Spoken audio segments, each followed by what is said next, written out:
Author and entrepreneur James Altucher put together a great list of 20 habits for future millionaires. Now, whether you're already a millionaire or not, I think these are great habits to apply in your business. I'm going to tell you how I think they can apply to your business, but I'm also going to share with you how these are great habits that you can use to enhance your life as a global citizen. There's some of the things that I've done in my life. Sometimes I've learned the hard way, sometimes it was intuitive, but I'm going to share with you some of these habits that I think will help you not only in your business, but as a nomad capitalist.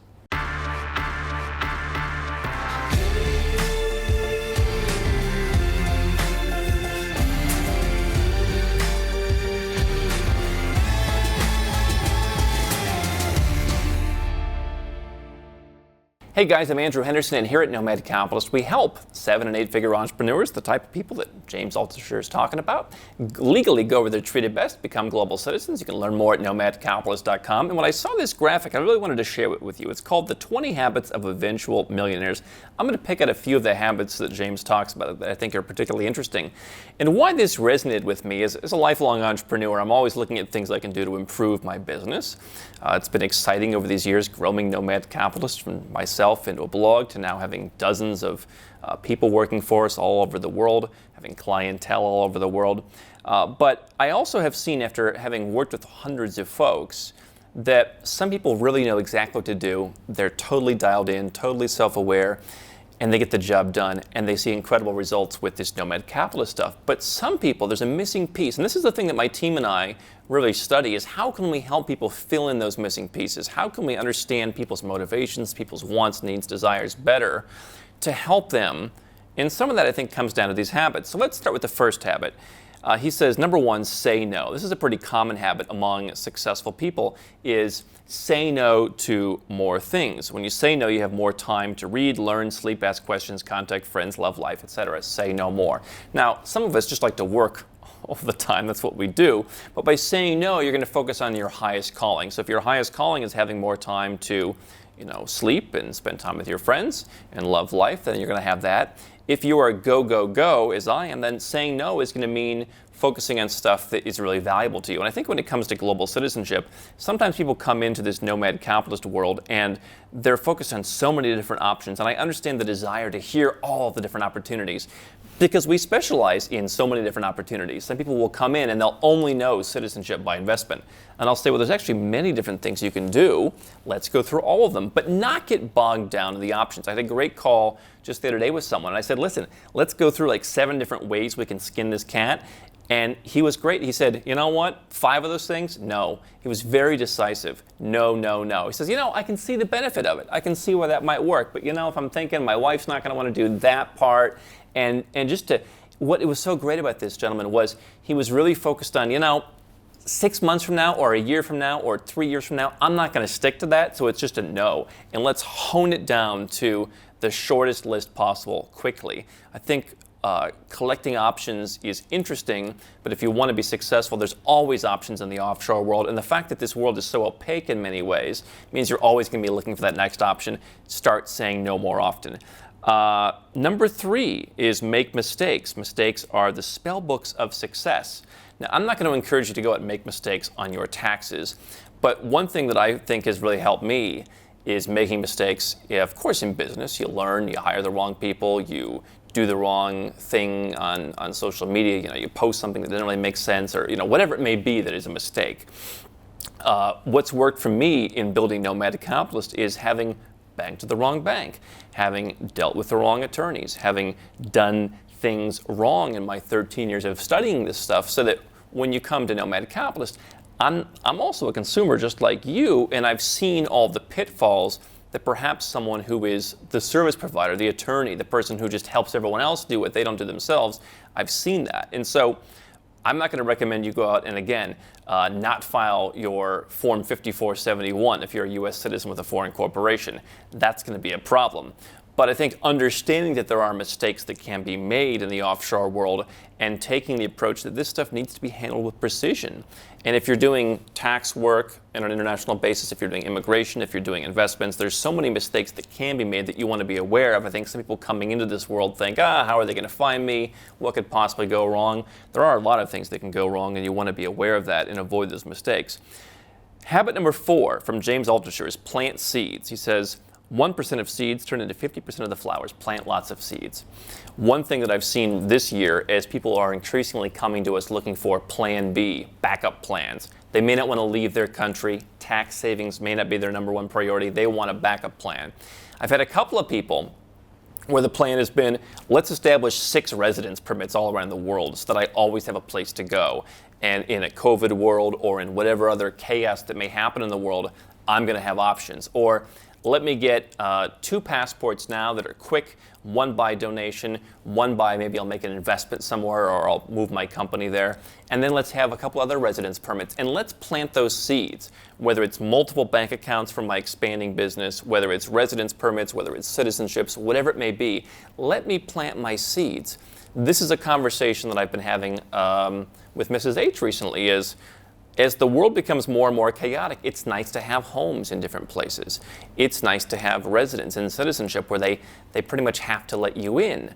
And I think planting those seeds, if you're just starting out in this offshore world, you may think, hey, let me get my 1-second passport. And by the way, that makes you better than 99% of people. So I'm not going to tell you, you've got to have 7 different passports. But I do want you to think of what are my goals and imagine that my fail-safe doesn't work. As a guy in the military once told me, he's a retired military guy, he said, we have redundancies for our redundancies. Now, you don't want to be so bogged down in creating redundancies that you miss the forest for the trees, but I think if you focus on planting seeds, and it's, hey, I'm getting this second passport, but you know what? This residence over here is really cheap, and I don't even have to invest anything. I just need to show some money in the bank. Let me do that too. It might be worth spending a couple of extra weeks somewhere in an extra country to get that second residence permit. And I think that's what I'm seeing a lot of people doing right now. Number 5, be around people who are kind to you and love you. Other people will make you unhappy, unkind, and unsuccessful.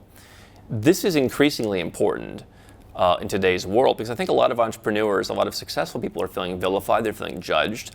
You've got in the business world a lot of what I call hashtag entrepreneurs who are coming in and trying to tell people who are building really big businesses that, oh, you're doing it wrong, you're not doing it the right way. And if you're wealthy, it's increasingly out of fashion in the Western world. And so, as we say here, go where you're treated best. And that includes going around people where you feel good. I brought a number of people to Malaysia, including friends and Mrs. H and what have you. And you know what they all pretty much tell me? People here are so kind. They're so nice, right? Be around people who are nice, okay? And if you're not getting that support, that's going to hurt you in your business. I know people who not only do they feel demotivated by paying half their money in taxes to make more money, but they feel like the more successful they become, the more vilified they'll become. Not only do you want to be in a physical place, but you want to build your network. You want to build your support network around you. That can be remote or it can be in person, but you want to have a network of people who are like-minded. And I know how difficult that is if you're a growing entrepreneur, a growing successful person. Number 6, stand next to the smartest people in the room, very important. We really try to not be the smartest people in the room. We try and consult so many people all around the world. You should see the invoices that we pay for asking people all kinds of questions every year because we want to learn more and understand that everyone can add something. Even sometimes, I'll do an engagement with someone. I'll hire someone for my own, consultative needs. And I'll always try and pick out, even if it's not good, I'll try and pick out the kernel, or I'll try and pick out, what did they do that I didn't like that we can do differently? And I think always looking to be next to the smartest person in the room is important. Number 7, no excuses. We've talked about this for years. If you want to go offshore, if you want to diversify, if you want to save on taxes, if you want to protect yourself with second citizenship, having investments overseas, be diversified, any of these things, there are no more excuses. I have a family with 6 kids right now who's doing a whole move. I have another family with 4 kids. They're doing a move. And they're actually doing a whole period of exploration for the next year before they move. They didn't make an excuse. They said, listen, this is something we're committed to doing. They didn't say, well, our kids gotta go to school. It's too late now. There's no excuses. If you want to do something, you can do it and you will find a way. One of the things that I use in my thought process from time to time is I'll occasionally bump up against, again, I'll hire the guy who was good, but he kind of created more questions than he did answers. I had a situation like that recently where it's like I had to reset and I had to say, Dave Ramsey, who we've talked about on our channel before, he said, when I went bankrupt, my wife and I decided we're never going to go into debt ever again. Never going to go into debt. Now what, right? We have 4 kids and we want to go offshore. Now what, right? Whatever my issue is, now what, right? Okay, here's the issue. Doesn't matter. We're putting it to the side. We are going to do this, or we are not going to do this. And I think no excuses is so important because there's so many ways to make an excuse due to someone getting elected, or you have kids, or the wrong thing. Whatever it is, no excuses. Number 9, solve difficult problems. If you can find a diamond in the mud, you're going to end up with lots of diamonds. I think this is very interesting because there are lots of diamonds in the rough that are out there that most Westerners aren't thinking about. And so, so often people will come and say, oh, we want to move to Portugal, or we want to move to the UK, or we want to move to somewhere that's familiar for Westerners. You know, have guys who come, my wife will only move to Spain. Okay. There are so many diamonds in the mud out there that if you focus on solving the difficult problem of getting over the roadblocks in your mind of how that place can't be good. You know, 6 or 7 years ago, we started talking about Georgia. No one was talking about Georgia when we started talking about it. And people slowly started coming, and they'd look, and they'd say, this is actually pretty good. And now people come, and everyone talks about it. MTV talks about it. It's in vogue. I mean, so many people are talking about Georgia. And people go, and they love it. And they love the people, the food, the scenery. It's everything. But it took somebody saying, this is a diamond in the mud, and people coming and validating that, for now it to become popular. And now prices have gone up, things are a bit more difficult to get in, and I think if you're focusing on those diamonds in the mud, you'll really be successful. And just solving that mindset that just because I'm from a Western country doesn't mean a country from a different, part of the world can't make sense for me. It's not all about, if you want to go to Portugal, that's fine, but if you're going there because it just seems too easy, maybe it's worth reevaluating. Number 13, ask questions, very important. Understand what you're getting yourself into. It's something I've really focused on talking more about. And then lastly, the one that stood out to me is 1% a day. Habit number 14, improve 1% a day. It's something he's famous for, is improve 1% every day. I love that. I think it's a great way to look at life. We try and do it. We're trying to build the world's best research library of all citizenship and tax and immigration data. But I also look at how you can make much greater than 1% gains. Right? If you're sitting in a country right now and your tax rate is 40% and you can move to a country where the tax rate's 5%, you've got an instant 35% extra income. You're paying 35% less, which is actually more than 35% boost in your income. It's more like close to doubling it in your actual income in your pocket. So I think that 1% a day is great. But look at offshore as the way where you can make huge gains, not only with your taxes, but with your freedoms, with your social life. You can see instant, dramatic improvements by going where you're treated best, because chances are where you are from is not treating you that well in many parts of your life. There are other habits in the sheet, and leave a comment below which one is your favorite. Which of these habits do you like the best? Habits 19 and 20 are actually not on here because it says, give yourself permission to sometimes be wrong. And I think that some people are afraid of going offshore because they're afraid they'll pick the wrong place or they'll do something wrong. But the point of this is you're changing your mindset to open yourself up to a new lifestyle. And you know what? If you move to a place that you don't like 2 years from now, you can move again. If you put your company in a place that 5 years from now, you don't like the way it works, you can move your company. We're starting to do business in different places around the world because our structures are changing. Right? So this can be an evolving situation. Give yourself permission to change. Give yourself permission to be wrong, to make a mistake, to choose a place to live for 6 months that didn't serve you, but hey, at least you got a whole bunch of tax savings and a new experience out of it. Leave a comment below which of these habits you like the best. These are things that I've seen up close and personal, and I really appreciate James for sharing them with us.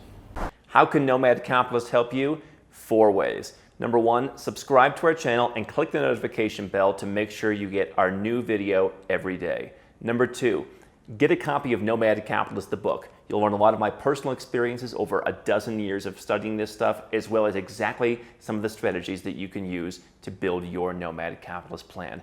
Number 3, if you're not sure where to start, but you want to come and learn from my team and I, you want to come and mingle with like-minded people, Learn more about our live conference, Nomad Capitalist Live. It's coming up soon. And number 4, if you want some help right now because you've got a burning issue, you need something solved, you want to lower your taxes, get a second passport, or build the Nomad Capitalist lifestyle of your dreams, go to nomadcapitalist.com and click on Become a Client.